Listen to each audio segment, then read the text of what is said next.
Hey friends, Chubby Meeple here. I'm here in Columbus, Ohio. Obviously, I'm in a hotel room back after what I'm calling day zero of Origins. Origins doesn't actually kick off until tomorrow.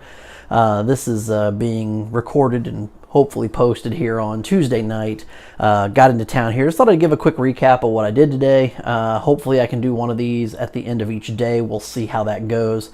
Just kind of give you an idea of what's going on, kind of what I'm doing for the channel, as well as what games I'm playing, what games I'm picking up. Whether that's through purchases or through review copies or through giveaways, raffles, whatever the case may be. Tonight, got to town, checked into the hotel, headed over to Tabletop Game Cafe here in Columbus for the Yellow VIP party. This was an event put on by Yellow, playing some classic Yellow games, some new Yellow games. I got to play, started out, then we'll skip past the first game. I'll come back to it.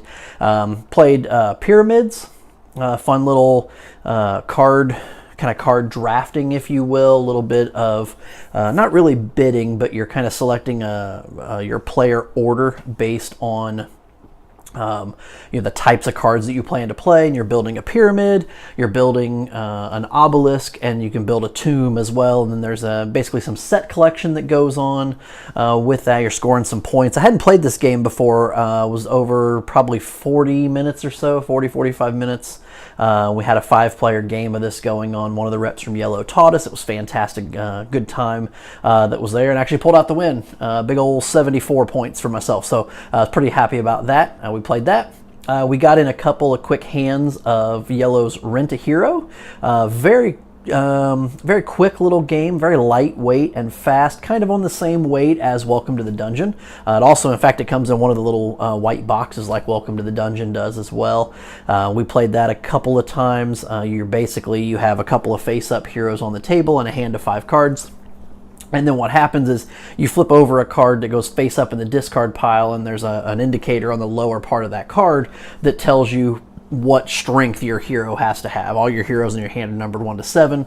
You flip it up and it may say you've got to play a hero of strength 5 or higher. So you have to take one of the heroes in your hand that has either a 5, 6, or 7. Place that face down. You place it face down on the table and pass it to the person to your left. That person either has the option to recruit that hero and flip it face up. If it's a hero of a strength value that they do not have, they get to keep it. If it's a hero they already have, so maybe they flip it over and it's a 6 and they already have a 6 that's flipped over, both of those 6s basically get discarded at that point. Goes around the table until one player has 6 of the 7 face-up heroes in front of them, or the draw deck runs out. If the draw deck runs out, whoever has the most heroes, and there's different tiebreakers in there. A very fun little quick game to play. I really enjoyed that one as well. Got to play Kanigawa for the first time. This game, very thinky. It's a small box game, but I was amazed by the depth of strategy and really the heaviness. I wasn't expecting a game so heavy and so thinky in such a small box. Artwork in this thing is absolutely beautiful. If you've not played Kanigawa, I definitely recommend it. But it's again, you do a little bit of card drafting, so to speak. Cards come out, you can pass and kind of gain more knowledge, which gives you more cards when you finally do decide to take cards. So every round, you're essentially going to get between 1 and 3 cards to add to either your painting that you're making or into the different lessons. So you're learning to paint with different colors, or you're getting different abilities, and there's some different scoring tiles that you can claim. So once you've got 2, 3, or 4 of the same color that have been unlocked, then you can claim a scoring token. If you've got a painting that has 2 or 3 different animals, or two different buildings, or 2 of the same building, you've got a number of trees in your painting, you can start claiming these different scoring tiles. A very fun little game that we played. Ended up being a 4-player game, so at the full player count. I really enjoyed Kanigawa. I would pick it up, but the issue that I have is I don't think it would hit the table. Most of my gaming, as you know, happens with my family, my kids, the girlfriend, when I can get her to game with me. And I feel like this game was a little little too thinky for the kids, being essentially 11 and 14 now.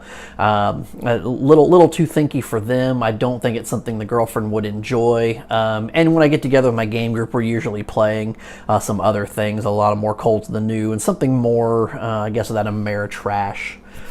Is generally what hits the table with my gaming group. So probably won't pick up Kanagawa, but it was definitely fun. The last game, or this was actually the last game I'll talk about that I got to play. This is actually the first game I played when I sat down. Had a representative from Yellow teach Arena of the Gods, Arena for the Gods. This is the new release from Yellow. It actually comes out, releases tomorrow. So by the time you're looking at this, June 14th is the release date on that. So day one of Origins, that'll hit. It'll be for sale here at the convention. Should be for sale in retail as far as I know. Very fun little game. Had a very much a King of Tokyo feel to it. You are rolling some dice, much like King of Tokyo, but unlike King of Tokyo, this adds a lot more depth of strategy, because what happens is before you actually get into the arena and start fighting, there's a little bit of some character customization or character creation, if you will, where you have we played 5 players, so there were 5 weapon cards that were turned face up, and you actually bid with your health or your life points. Everybody has 20 hit points that you start the game with, and you actually bid with those points. So say I bid 3 health, everybody takes a fist, their health chips and these little red chips or cubes. You flip up your hand, and that determines the order of how you're going to choose those cards. And you're actually bidding those life points. Those life points go away. Ties are, if there are any ties that are there, so maybe 2 people bid 2 life points apiece. They have to kind of discuss among themselves and try to determine, using a little bit of diplomacy, a little bit of deal making, as to who gets what card. And if they can't decide, you shuffle up the cards that are there and they get randomly distributed among the tied players. But you do that for the weapon, you do that for your mount or your movement extra powers, you do that for armor, and you do it for your spells. So everybody's going to have an armor, a weapon, a spell, and a mount that will be added to their character in the arena. And then when you get into the arena, you'll roll dice. You get 7 dice. You chuck those dice, and you'll use the symbols that are on those dice to activate your cards. So each die has 2 swords, 2 little feet print, kind of paw prints on it. One of the die faces has a starburst or a sun-looking icon, and one side of the die is a shield. So your shields and your suns are a little harder to roll. But essentially what happens is you use those combinations of die to activate the cards, and those cards let you do damage to adjacent heroes, to heroes that you have line of sight on, what they refer to as a faraway hero. You can push other heroes into some of the traps or some of the spiked pillars that are around the arena. What I really liked about this, the game plays from 3 to 6 players. And in the back of the book, they actually give you some different scenario setups for the different player counts, as well as an easy, medium, and difficult setting for each of those player counts. But you're free to set the board up however you want once you've got a hang of the game. The game plays, you go around the table taking turns, rolling the dice. You can put some exhaustion tokens on some of your opponents so they're rolling less dice. You can get some little halo of protection on your character so that when someone does hit you, it activates that halo, and it may let you move spaces, it may let you regain life. Different things can happen there. But the game plays until one player is eliminated. Once someone has been depleted of all of their health points, the game ends immediately, and the player who has the most health at that point is declared the winner. Very cool little game. Definitely check it out when it hits retail June 14th, tomorrow. At the time of this recording, about 10 minutes from now, it'll technically be June 14th, but I definitely recommend Arena for the Gods. One of the cool things about going to this Yellow VIP party tonight was swag bag. Very cool little swag bag that got handed out. They had drink tickets and a kind of a sushi dinner and some snacks that were included as well. But it was very cool. But the swag bags actually included some games. So one of the games that was in there, this is a game I've not heard of. This is Pina Parada. Looks like this is designed by Donald Vaccarino, obviously published by Yellow. It's a little family weight card game, plays 2 to 6 players, ages 7 and up, about 30 minutes. Looks like everyone kind of taking on the roles of pirates and trying to reassemble the map to find the fabulous golden pineapple. So look forward to taking a look at that. It might be something my kids will want to play, so we'll take a look there. So that was one of the games that was in the grab bag. One of the other games that was in their grab bag here is Rumble in the House. I've not played Rumble in the House. However, I have played Cthulhu in the House, which my understanding is the same game. It's just the Cthulhu in the House. Rumble in the House came out first, and then there was Rumble in the Dungeon that added some new mechanisms. And then the one I've played, Cthulhu in the House, that actually adds some additional like teleportation portals and that kind of thing to it. So I kind of have an idea of how this one plays. Look forward to getting that one out as well, because we do enjoy Cthulhu in the House around home. Third game here, Medieval Academy. This game here, I'm not sure when this one was published. It hasn't been out terribly long. 2015, I believe. 2 to 5 players, ages 8 and up. Again, about a 30-minute playtime on it. Very cool little card drafting game that's there. This one designed by Nicholas Ponchin.